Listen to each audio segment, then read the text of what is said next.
Hi. I want to tell you a story. This story is called The Widow's Mite. Now you might be wondering, what is a mite? A mite just so happens to be the smallest of small of every Jewish coin, roughly around that size, and worth the least amount. And this was the only thing that she ever had. But do you wonder how much that was actually worth today? 1 penny. That was all it was worth. And by doing so, the widow, went into the temple grounds, and past the crowds, there were these contribution boxes, and they were used to buy offerings and incense and basically the stuff that helps the temple run and all that. And the widow she went to one of these boxes and she pulled out her bag money and only placed in 2 of the only mice that she ever had in, and then she went away.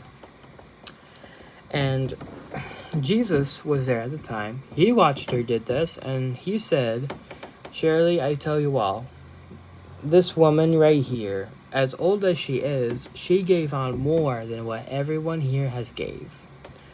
And this might be confusing. Like, how is that possible?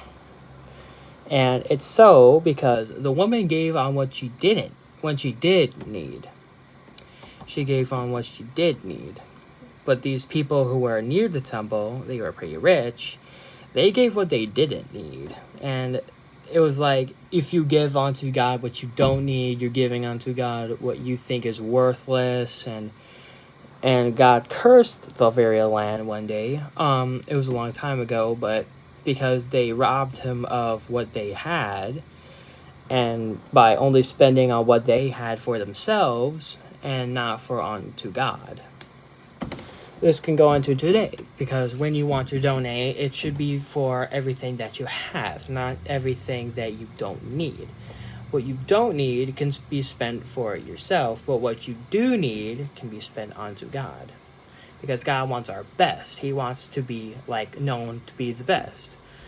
But if we show ourselves to be the best, then that's pride. That's us showing that we are better than God, we are God, and that He is not our master. That is saying to you and to me, when we give unto God what we don't need, we are saying that we are the masters and that He is not.